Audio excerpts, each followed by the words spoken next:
Bismillahirrahmanirrahim. Bismillah tawakkaltu 'ala Allah la haula wala quwata illa billahil aliyil azim. Qala musannifu rahimahumullahu ta'ala wa nafa'ana bi ulumihim amin ya Allah ya rabbal alamin.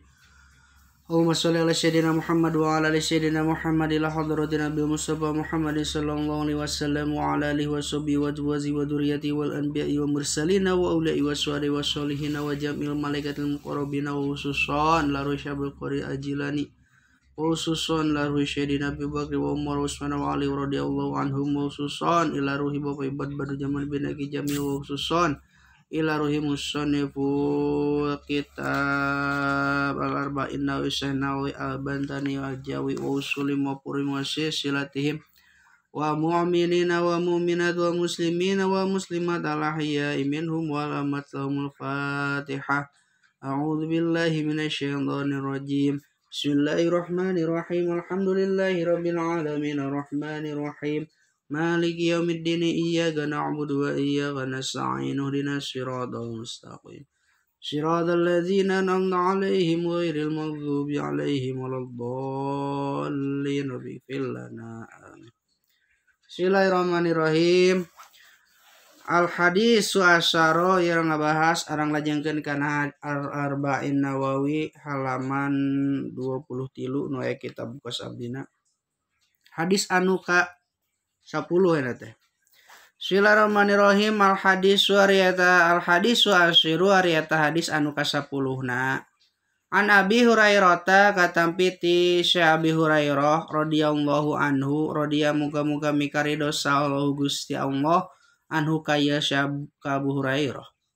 Qala ngadawu ya Abu Hurairah qala kana basa qala Syekh Abu Hurairah Rasul qala ngadawu Rasulullah sallallahu alaihi wasallam ngadawu Kanjeng Nabi Muhammad sallallahu alaihi wasallam innallaha kana basa innallaha sanyanyana Gusti Allah taala bari mahalur Gusti Allah thayyibun eta anu bagus eta anu bersih eta anu halus eta nu bersih Gusti Allah teh layak balu mau narima Gusti Allah illa thayyiban angin kanu bararesih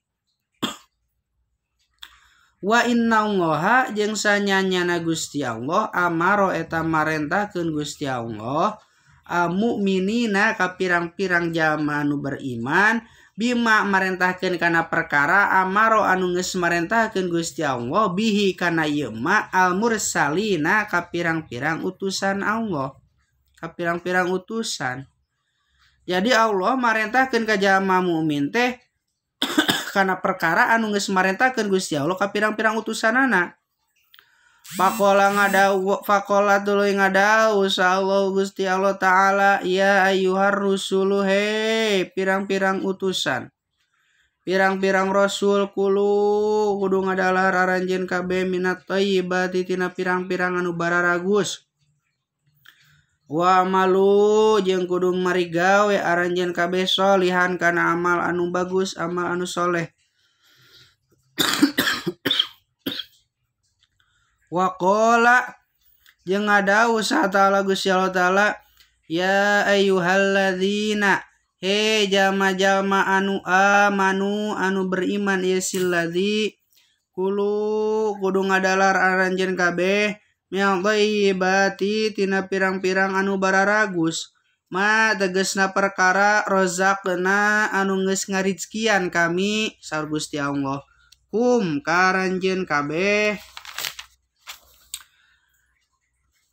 karanjeun kabeh titik nepi kadinya kudu ngadalar aranjeun kabeh kana pirang-pirang perkara anu bararagus anu geus ngarizkian kami karanjeun kabeh kana perkara anu geus kana perkara kumaha tadi teh ya ayyuhalladzina amanu he jalma-jalma anu beriman kudu ngadalar aranjeun kabeh tina pirang-pirang anu aralus tegasna perkara anu geus ngarizkian kami kana eta makum karanjeun kabeh gitu. Sumadzakaro tuluy nyaritakeun Kangjeng Nabi kieu ar-rajula ka hiji lalaki yutilu anu lempang ye si jalma saparo kana nyanyabaan aya hiji lalaki anu keur nyanyabaan lempang panjang musafir as'ata barianan anu gimbal buukna agbaro tur anu belewuk bu awakna ya mudu anu ngangkatkeun ieu si rajul yadaihi kana dua leungeunna ieu si rajul ila samai ka langit. Ya Rabbu ya Rob he pangeran gitu meunang ngadua. Wa mat amuhu bari ari kadaharanana ieu si rajul teh haramun eta nu haram. Wa masrobuhu jeung pakeanana ieu si rajul teh haramun eta haram. Wa malbasuhu jeung pakeanana masrobuhu jeung ari inumanana ieu si rajul teh haramun eta haram. Wa malbasuhu jeung ari pakeanana ieu si rajul teh haramun eta haram. Wa ghudiya jeung dibere ieu si dahar ieu si rajul bil harami ku haram. Panayustajabu mangka atuh sanyanyana rek diijabah kumaha ieu doa lahu ka eta si rajul. Rawa ngariwayatkeun hukana ieu hadis sa Muslimun Imam Muslim. Jadi lamun urang berdoa ka Gusti Allah kunaon doa urang teh teu diijabah heula, urang kudu ngaca diri heula. Allah moal narima tinu kotor. Allah bakal nerima tinu bersih. Jadi lamun urang bersih, doa urang bakal ditarima ku Gusti Allah. Lamun urang bobolokot keneh ku dosa, lamun doa urang can diijabah ku Gusti Allah tong aneh. Sabab urangna can bersih gitu. Al hadis wa hadiah asyara tetapi kunaon cenah sok aya jelema nu tara salat tetapi rezekina loba wae doana diijabah tara gering sehat wal afiat jag-jagoa ringkas salat tara ibadah tara puasa tara tanu kitu teh jelema anu istidraj teh ya. Istidraj teh salah satu musibah anu ku Gusti Allah dibikeun ka hiji jalma. Jadi jelema teh di naon dibungahkeun ku Gusti Allah teh sehingga manehna teu dibere kasadaran bahwa manehna teh salah. Geus teu dipikanyaah jelema kitu mah ku Gusti Allah ge keun we dibere duniana dibere paling sabar lila hirup di dunia gitu. Moal lila ge paeh mah kebal ge hirup di dunia. Ku Gusti Allah aya dibere teu dibere eling. Teu dibere ujian jelema kitu mah. Hirupna jang dunia hungkul tong aneh.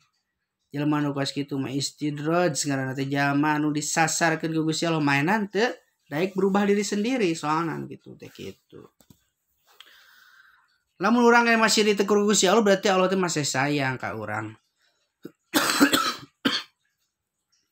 Al hadis wa hadiah saro aduh punten batuk wae ya. Ari hadis eta anu ka 11na an Abi Muhammad bin Hasan katampi ti Abi Muhammad Hasan bin Ali bin Abi Thalib Muhammad Hasan putrana Ali bin Abi Thalib si beti Rasulullah sallallahu alaihi wasallam nyatana putuna atawa incuna Kangjeng Nabi Muhammad sallallahu alaihi wasallam Muhammad bin Hasan teh putrana Sayyidina Ali karamallahu wajhah wa rahayanatihi tur anulir anu seungit anulir kayu raihan nyata kayu anu seungit rodia muga-muga mikari dosa Allah Gusti Allah anhuma kayu Muhammad bin Hasan sareng ka Sayyidina Ali. Qala ngadawuh ya Muhammad bin Hasan hafidtu kana basa hafidtu